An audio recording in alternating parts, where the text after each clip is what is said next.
Четверг, 18 июля, друзья, в Анапе на городском центральном пляже очень ветрено.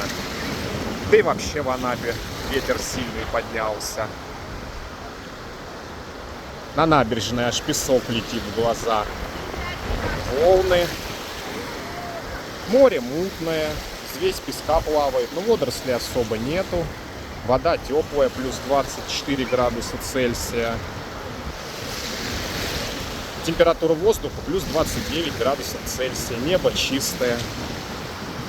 Облаков нету. Загорать сейчас очень хорошо.